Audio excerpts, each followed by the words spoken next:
Time now for the markets with Leighton. You say concern about the nation's debt is actually hurting cotton prices.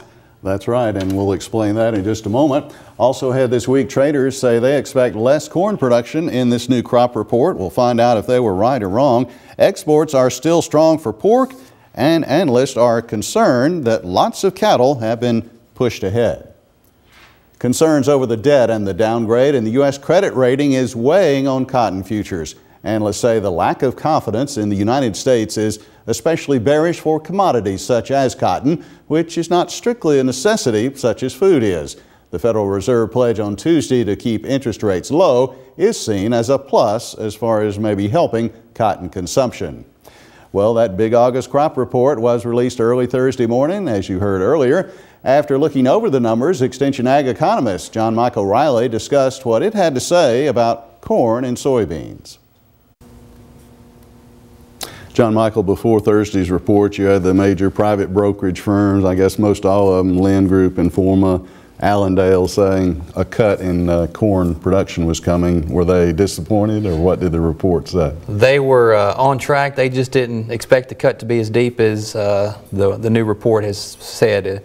Corn yield at 155 bushels per acre. Trade was expecting something just over 155. That put the production number there just under 13 billion bushels. Trade was looking for that to be just over 13 billion. So in the end, you know, a bit more harsh than trade is expected. Of course, the discussion for the past number of weeks has been, what is the yield going to be, given the delays in planting that we saw early in the season, and then the extreme heat that's been plaguing most of the corn belt for the last number of weeks. Mm-hmm. And as far as Mississippi and corn, what did the report say? Harvested acres at 820, which is quite a jump from last year. It puts us back toward that 2007-2008 corn numbers, but yield taking quite a hit this year. 116 bushels per acre is the projection right now versus last year's yield number of 136. So production is a little bit higher, but the lower delta is especially suffering in terms of the dry weather that we experienced. All right, the private analysts also, I believe, were expecting a cut in soybean production as well in these new numbers. How did that pan out with the USDA? Even more drastic than corn. They were looking for a yield number of 42.8 bushels. Came in at 41.4, which was below the lowest expectation of 42. So even more drastic for soybeans. The interesting thing when you start looking at that is for the 6 states that produce the 51% of the harvested acres, all but one, Iowa, is looking to take a cut from last year's yield number, which is kind of opposite of corn, whereas really all the fringe states are where yield is taking a hit. The major producing corn states are looking for a gain. So what do all these numbers mean for the price picture as we move a little closer to September here? Well, it's definitely a bullish report, just given the fact that these numbers are below expectations. A lot of that's been priced in, so I'd be surprised if, you know, it definitely has potential to go higher because of the fact that we probably are looking at a lower production for both of these crops. There's still a lot to be determined before the end of the season. There is a report out of Arkansas that weather-stressed rice could result in lower yields for this crop. The high nighttime temperatures of late are the problem. Plant physiologists say the warm nights can hinder starch development, which in turn can reduce rice yields and kernel quality. The University of Arkansas says it happened last year and that it may be happening this year on many farms. To help transition us into the livestock markets, here's our trivia question for the week. What year did the sheep industry peak in the United States? In other words, when did sheep numbers begin a steady decline? Is it 1921, 1929, 1942, or 1958? I'll answer the question here in a few more minutes.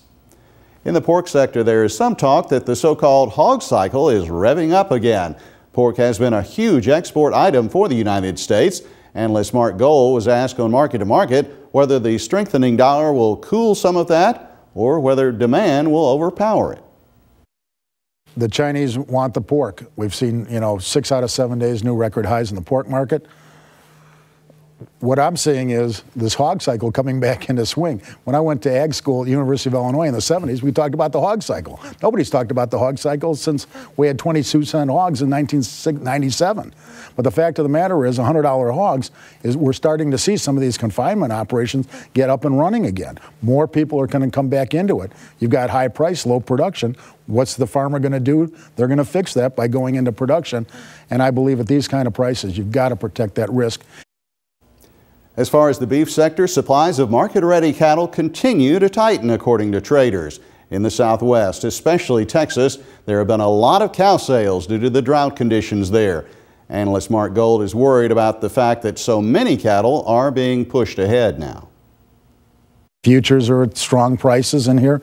It's amazing considering what the economy's done with the stock market, because we've seen them track each other so closely over the last several years. Stock market fell out of bed, but the cattle remain strong.